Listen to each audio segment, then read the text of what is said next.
10 फरवरी 2006 एक ऐसी तारीख जिसे केरला के कोल्लम डिस्ट्रिक्ट में लोग आज भी नहीं भूल पाए हैं। एक माँ शांतम्मा खुशी खुशी पंचायत ऑफिस से घर लौट रही थी। हाथों में कुछ खास पेपर्स थे, उनकी अभी अभी पैदा हुई जुड़वा पोतियों की डॉक्यूमेंट्स। लेकिन जैसे ही वो घर पहुंची, जो नज़ारा उन्होंने देखा उसने सिर्फ उनका नहीं पूरा देश का दिल दहला दिया। उनके अपने घर में उनकी बेटी रजनी और दोनों पोतियों का बेरहमी से मर्डर हो चुका था। क्या दुश्मनी हो सकती है किसी की एक माँ और दो मासूम बच्चियों से? क्या कोई इतना भी गिर सकता है? ये सिर्फ ट्रिपल मर्डर नहीं था, ये था इंडिया का पहला ऐसा केस जिसे आर्टिफिशियल इंटेलिजेंस ने सॉल्व किया था। तो चलिए जानते हैं इस हार्ट ब्रेकिंग कहानी की राज एक एक करके। Welcome to the truth. मैं दीपान्विता, आप सुन रहे हैं Kerala triple murder case. Rajni एक सिंपल सी लड़की थी, 21 साल की। केरला के आंचल टाउन में रहती थी। जिंदगी सीधी थी, पर एक दिन उसके दिल में एक आर्मी मैन ने जगह बनाई, देभालकर। देभाल एक डिसिप्लिन चार्मिंग आर्मी जवान थे। पहले दोस्ती फिर प्यार, और जैसे होता है यंग लव में सब कुछ इंटेंस लगता है। रजनी भी अपने पहले प्यार में पूरी तरह से डूब गई थी। उनका रिश्ता इतना गहरा हो गया कि फिजिकल बाउंड्रीज क्रॉस हो गया। शादी नहीं हुई थी, लेकिन इमोशनल कनेक्शन बहुत स्ट्रांग था। रजनी को लगता था देभाल और मैं हमेशा साथ रहेंगे। लेकिन फिर एक पल में सब कुछ बदल गया। रजनी प्रेग्नेंट हो गई। उसके लिए ये खुशी का पल था, लेकिन देभाल के लिए सिर्फ एक बर्डन। उसने सीधा कह दिया, एबॉर्शन कराओ। रजनी ने मना कर दिया, ये तुम्हारा बच्चा है, मैं इसे जन्म दूंगी।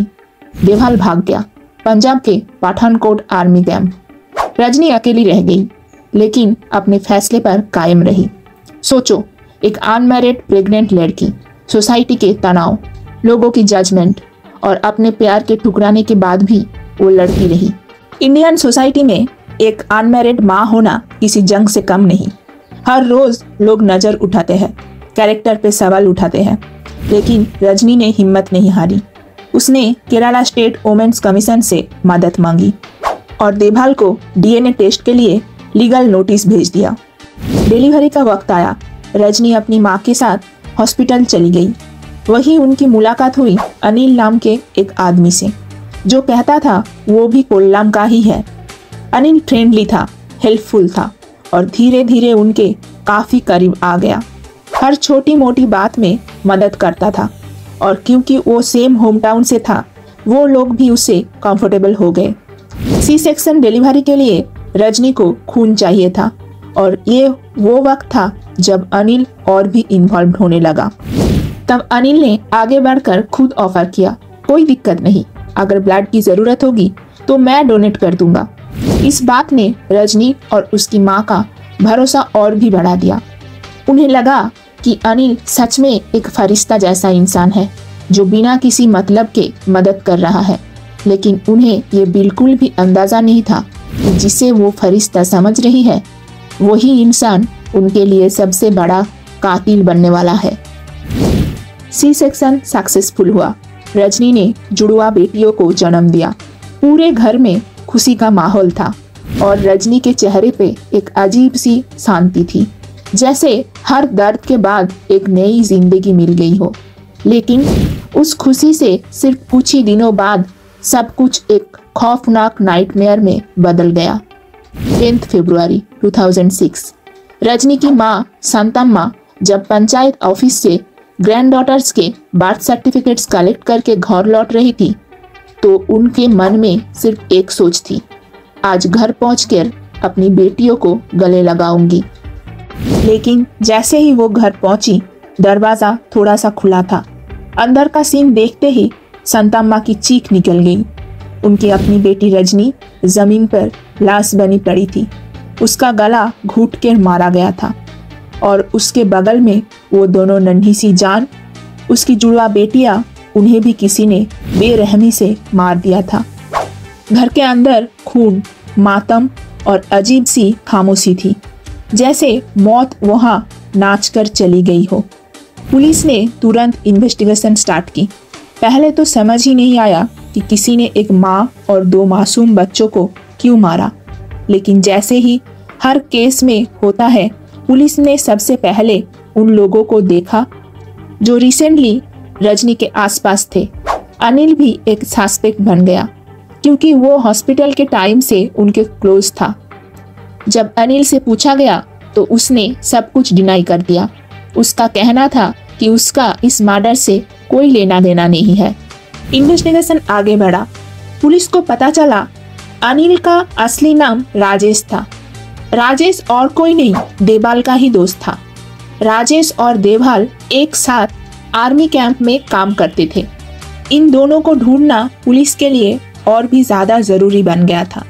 पुलिस ने उन्हें पकड़ने की हर मुमकिन कोशिश की, लेकिन वो दोनों हाथ से निकलते ही जा रहे थे और आखिर में इन दोनों को ना पकड़ने के कारण पुलिस ने ये केस क्लोज कर दिया और धीरे धीरे लोगों ने भी इस केस के बारे में बात करना बंद कर दिया था और सभी लोग इस केस को भूल गए थे। मतलब सोचो, एक माँ के साथ ये सब कुछ हुआ और फिर उन्हें जस्टिस भी नहीं मिली। उस वक्त पुलिस भी हार मान गए थे और ये केस एक कोल्ड केस बन गया था। तो पूरे 19 साल तक इस ट्रिपल मर्डर केस को केरला में भुला जा चुका था, लेकिन 19 साल बाद ये केस एक नया मोड़ लेने वाला था। केरला के करंट एडीजीपी मनोज अब्राहम कुछ पुराने केसेस को रिविजिट कर रहे थे और इन्वेस्टिगेशन के दौरान उनके हाथ एक पुरानी तस्वीर लगी जो 2006 की थी, जिसमें दोनों कल्प्रिट्स दिख रहे थे। बट ऑब्वियसली 19 साल बाद उनके फीचर्स में काफी चेंजेस आ चुका था। तो केरला पुलिस ने एआई टूल के मदद ली। एआई के फेस रिकॉग्निशन सॉफ्टवेयर के माध्यम से राजेश और देवाल की बुजुर्ग वाला फोटो पुलिस को मिल चुका था और पुलिस ने ये फोटोज सोशल मीडिया में स्कैन किया। कई सारे फोटोज ट्राई करते करते उन्हें एक फेसबुक अकाउंट मिला जिसका नाम था प्रवीण कुमार, लेकिन जब पुलिस ने उस इमेज को ध्यान से देखा तो उन्हें वो राजेश के चेहरे से मिलती जुलती लगी। केरला पुलिस ने ये इन्फॉर्मेशन तुरंत सीबीआई को सौंप दी और फिर सीबीआई ने पांडिचेरी पुलिस से कांटेक्ट किया और पांडिचेरी पुलिस ने तुरंत प्रवीण कुमार उर्फ राजेश उर्फ अनिल को गिरफ्तार कर लिया और राजेश का मिलते ही जल्द ही देवाल भी पकड़ा गया। पुलिस ने दोनों से जब इंटरोगेशन शुरू किया तब पता चला कि ये दोनों पिछले 19 साल से अपनी आइडेंटिटी चेंज करके एक नया नाम के साथ एक नई जिंदगी जी रहे थे। दोनों ही पांडिचेरी में एज इंटीरियर डिजाइनर काम कर रहे थे और दोनों ने ही अपने नाम चेंज कर लिए थे। एज प्रीवियसली मेंशन्ड, राजेश ने अपना नाम प्रवीण कुमार रख लिया था और देवाल ने विष्णु। इसके अलावा दोनों ने ही स्कूल टीचर से शादी भी कर ली थी। जरा सोचो इस बात को, इन दोनों ने इतना ब्रूटल मर्डर किया था, 2 छोटे छोटे 17 दिन की बच्चियों को मारा था और उसके बाद इन लोगों ने अपनी ड्राइव ऐसे रिस्टार्ट किया जैसे रीसेट बटन दबाया। They did not care about anything. उनके लिए तो ऐसा था कि जैसे कुछ हुआ ही नहीं था। लेकिन जब डीएनए सैंपलिंग और फॉरेंसिक एआई एनालिसिस हुआ तो पिक्चर बदलने लगी। ये इंडिया का पहला मर्डर केस था जिसमें आर्टिफिशियल इंटेलिजेंस का यूज करके क्लूज को मैच किया गया था। क्राइम सीन से लिए गए हेयर स्ट्रैंड्स और फिंगरप्रिंट्स को एआई ने क्रॉस मैच किया और अनिल का नाम वापस सामने आ गया। एआई की पैटर्न डिटेक्शन ने बताया कि मर्डर के टाइम पे अनिल वहां पर ही मौजूद था। सिर्फ वही नहीं, फॉरेंसिक एआई ने रजनी के फोन मैसेजेस, कॉल रिकॉर्ड्स और अनिल के स्टेटमेंट्स को स्कैन करके इनकॉन्सिस्टेंसीज पकड़ी।